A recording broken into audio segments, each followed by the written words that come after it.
So what's missing from the 9/11 truth movement?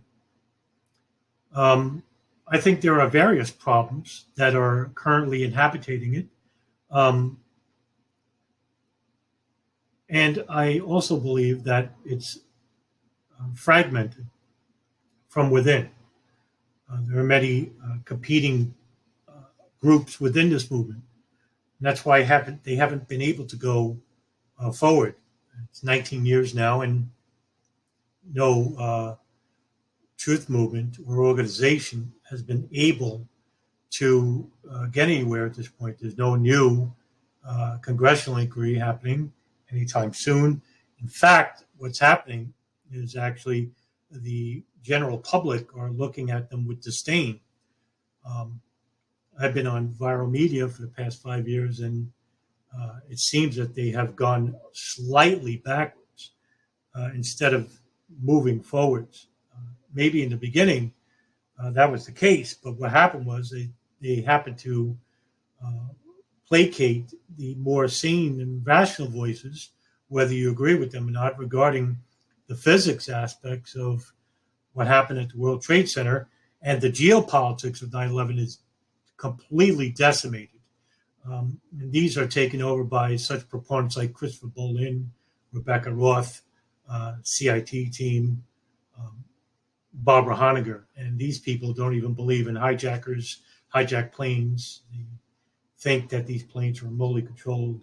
And this is old hat I'm just explaining to you in past videos that I've reiterated before. So I did a previous video about regarding a new truth movement. And I think in this video, I would like to talk to the public regarding how you could be a leader instead of a follower. Um, 9/11 is a very large and capricious, complex subject. It is, but it doesn't mean that you have to be an expert in 9/11 to have a general understanding of 9/11. I use myself as an example. I'm not an expert in this field. I do have vested interest. Um, I have a slight understanding of certain issues, and I think the difference is that I'm not persuaded by anything but the truth, and I question my own beliefs. If I have something that I come across, I don't just necessarily believe it at face value, wherever it's coming from. I do background checks, research on it to see if it's true or not, and that's the big time waster, right? Most people don't have a lot of time like that. But like I said, for the general public, you can find reputable sources on here. You just have to dig through it, unfortunately, because there's so much disinformation and misinformation out there regarding the subject. So, what I would imply to you is so that you can get understanding on the subject, pick a field, any field that's relating to the topic, such as U.S. foreign policy, U.S. Israeli foreign policy, U.S. Saudi foreign policy, the intelligence apparatus, whether it be the CIA, the FBI, the NSA, Israeli Mossad, Saudi GID, Pakistan ISI, what have you, and these or Middle East affairs. And these issues you could concentrate on. You just take one issue at a time, have a general understanding about it, and then go on to the next area, and you can have a general understanding about it. An hour a day, if you have just an hour a day, try to read more than watch video, explaining things. I know people generally just watch videos, and when they come across a person that seems that they know what they're talking about and they just believe it at face value, I think you're doing yourself a disservice, because how would you know whether that person was telling you the truth, or he's blatantly lying, or he's just speculating about what he's talking about? The hard part here is going to be about going about researching the information that is presented to you. That takes a little bit of time, but it's worth it, because you would rather know something that is the truth than rather just believe and take it at face value.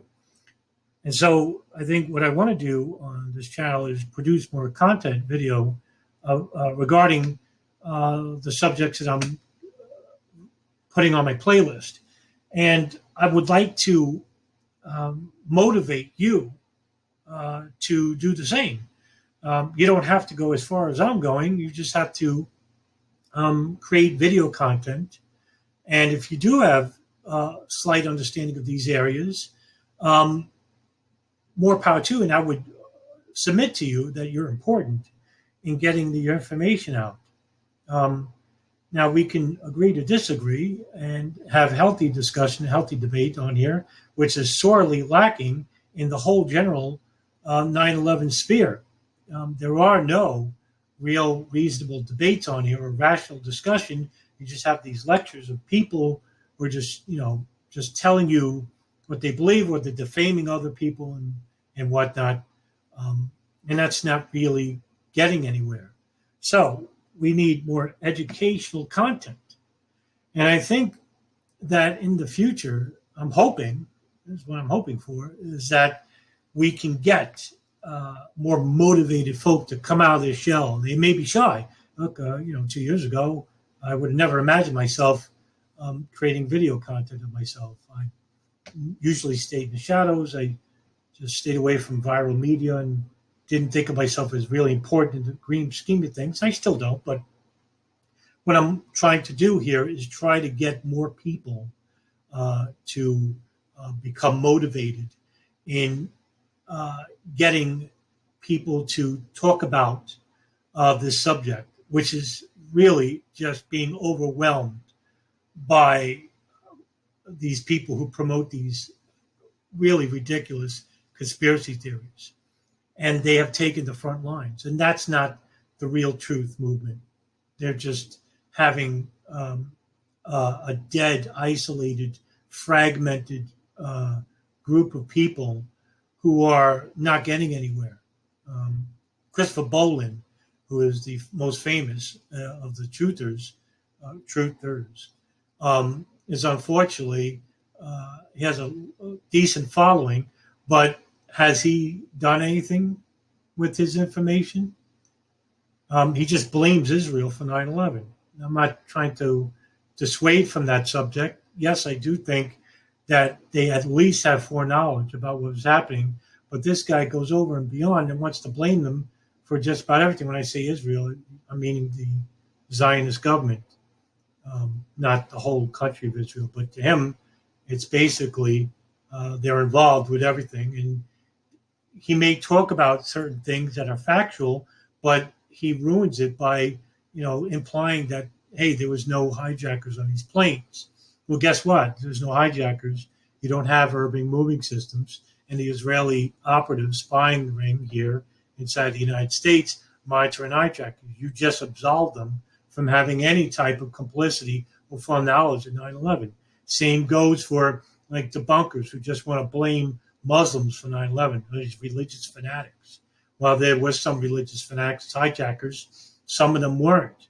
Some of them hated our foreign policy, and they just want to blame them and just absolve State Department complicity or foreknowledge, as well as the Israelis from having any spy rings in the United States. In fact, there's people that saying, "Oh, they were just jerks," and the ones that were celebrating, come on, let's get real. They knew what was going to happen at the very least, and they didn't tell the FBI and the State Department while they were here. So, there are people within these extreme fringes movements of the debunkers and truthers that are just not helping issues. We desperately need more people to have a more more rational points of view to take over this really important issue. And 9/11 is such an important issue that is being dragged through the mud by these fringe conspiracy purporters and people who defend the official narrative regarding the 9/11 Commission and the FBI. And we can't allow these people to continually degrade this subject to where the public is just going to have enough. And in the future, any reasonable people who want to try to get a new inquiry or a new congressional inquiry are going to be met in the same light as the conspiracy theorists, which are maybe with some of them, maybe that was the whole idea after all.